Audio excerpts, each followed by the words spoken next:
Hello everybody, I'm 273 days clean and off diazepam, which is 75% of a year, which is why I'm making this video. I used diazepam for 5 years, on average between 10 to 30 to 40 milligrams a day. I sometimes used Xanax, and there's a few months where I used clonazepam between 0.5 to 2, I guess.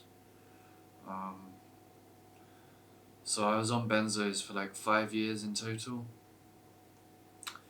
and also pregabalin. I previously tried to quit, and I tried using pregabalin, and then I got more addicted to both of them, which was crazy.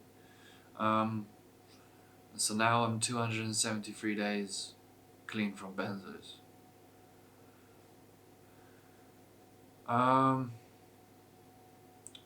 Yeah. So it feels good to get that far. I didn't think I'd be able to get this far. Like, sometimes I'm just surprised to still be alive.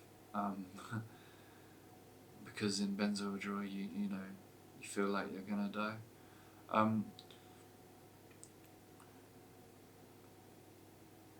So I mean, I originally got prescribed benzos.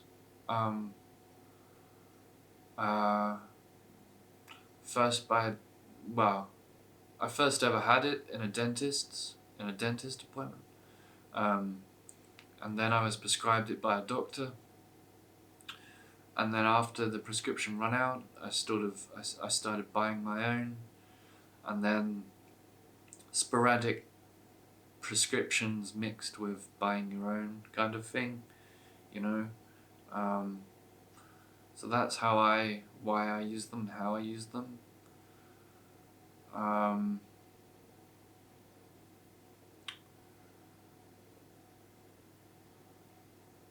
not going to talk about the things that helped me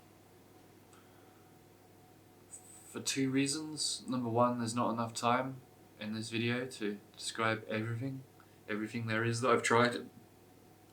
But number two is that not many things actually helped. Like in benzo withdrawal, there's basically nothing there's not much that can help you. There's very few things that can actually help you. There's things that can sort of give you a 1% sort of boost, or a 5% sort of thing, or maybe even a 10. I'm not too sure about 10%, but there's things that can sort of help. But the only thing that really helps, the only thing that can silence a benzo withdrawal temporarily is more benzos. You know, so I mean, I'm not gonna sit here and give you some bullshit about how this chemical might help and this chemical might, because it's entirely dependent on the individual.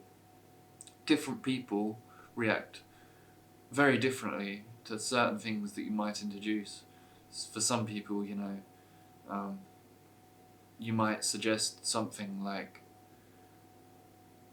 I don't know, let's just say turmeric.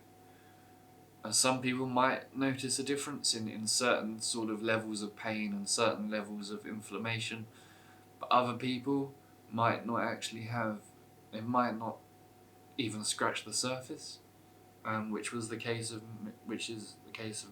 you know, which is how it was with me, is that not many things really did anything.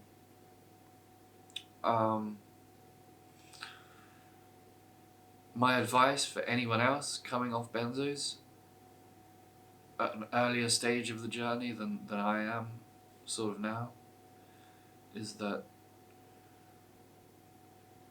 there's some golden rules to benzo withdrawal. I'd say there are some golden rules. One of them would be not to think too far ahead. You could probably apply that in all areas of life, like not just in benzo withdrawal. It will probably save you stress, but especially in benzo withdrawal, you can't really think too far ahead. You have to sort of only think about surviving today, because as soon as you think about tomorrow or the next week or the next month or the next year, your brain will start to catastrophize everything, and you won't be able to function like that. You can only think about surviving today, and you keep on doing that every day, but you just keep on doing it. You wake up and you survive today, and you survive today, and you survive today, and you survive today, and eventually you start improving, but it takes time. Benzo withdrawal takes a long time to truly sort of make progress, whether it's not something that happens in a week or even in a month. It takes, a long time. Like, I'm 3/4 of the way for a year, and I know that there's still healing to go. There's a lot of healing to go. A lot of people suggest that it takes, 2 to 3 years to really sort of be better, but yeah, I'd say I'm almost halfway there, which feels good, and there's definite improvements. So you just have to keep on going day by day by day. So I mean, the golden rules are like, so surviving today, not looking too far ahead, but surviving today. The second golden rule, I'd say, is avoid alcohol. That should probably be number one, because I made that mistake over and over again. I drank, and it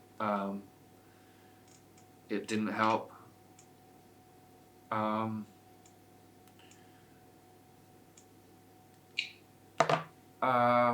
So I'd say, not thinking too far ahead, avoiding alcohol. That's really a big one, is the avoiding alcohol. You can't drink. Like, you might think you're fine on like 1 or 2 beers or whatever, but you're not. Like, it really does kind of impact you in ways that you don't understand. In that early recovery stage, you have to just take a break from any, and people will say, well, yeah, but you have to not drink, you just have to do it, replace it with fucking Pepsi. That's what I did. Now I can handle caffeine as well, which I couldn't handle caffeine before. Now I can handle caffeine. I don't drink too much, I never do, but, number 3, I'd say the third rule is like cleaning up your diet. There's a big difference to when I eat like a really big pizza. Like, if I eat a really big pizza, I kind of feel like I'm gonna die. Like, that sounds crazy, but when I eat a big pizza from Domino's or wherever, I had a Domino's pizza the other day, and I just felt really bad. Like, I felt kind of triggered, like kind of like on edge, and it's crazy to think that a pizza can do that, but it can. Like, it's not just a pizza. It's kind of like having, if you have a shitty diet overall, you're just gonna feel shit. Like, it's just the way it is. That doesn't mean you have to have a perfect diet. Like, for me, it's like a balance. Like, I still eat some crap, but I eat good as well. So I do both. Less crap and more healthy stuff. You feel way better if you spend a few days eating like vegetables and salmon for dinner than you would if you ate pizza and whatever. So I dropped a lot of junk. I still eat some junk. Some things I find it difficult to shift.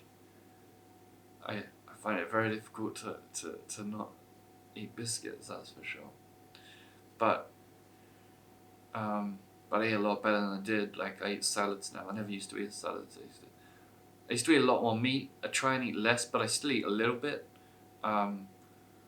I replaced bacon. Like, I don't think most people need to do this bit, but like, I experimented with a few things, like, and I still am experimenting with a lot of things, and I'd encourage other people to sort of, try and improve, that's the thing with benzo withdrawal, is that it sort of forces you into improvement. Even if you don't want to, it sort of forces you. Like, you don't have a choice. And for some people that's too much, and they go back to the benzos. They go back to the lifestyle that led them into benzos in the first place.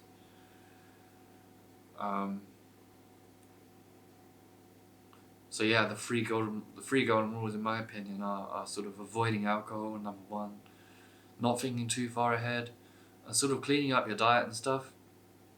Number 4 would be like including a small amount of exercise, like just a little bit, not too much. Like, you don't want to stress yourself out. Like, basically just sort of some really light exercise, even if it's just walking, as long as you're not sitting down all the time.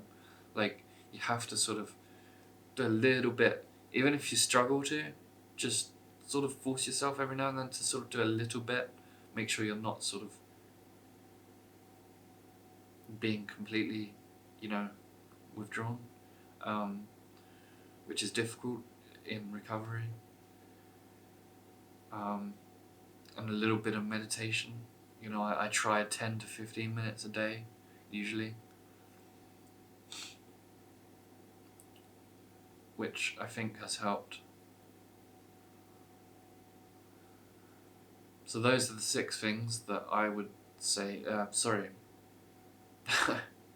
those are the things that I would say help during benzo withdrawal. There is no magic cure. There is no, like, this will help you. Like, it's not really, like, the things that can help you are things that you have to decide yourself. Like, there's no sort of magic pill that's going to cure benzo withdrawal.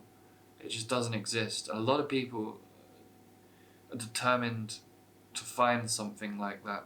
And I see recovery posts all the time where people say, can I use this to help me withdraw? Can I use this to help me withdraw? And then they end up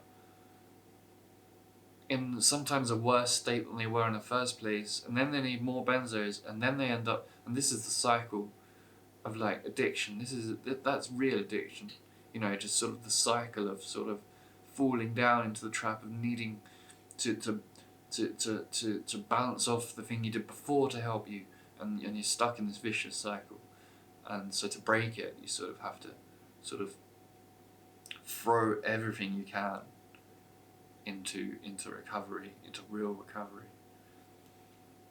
You don't get better from pills. That much I'm sure of.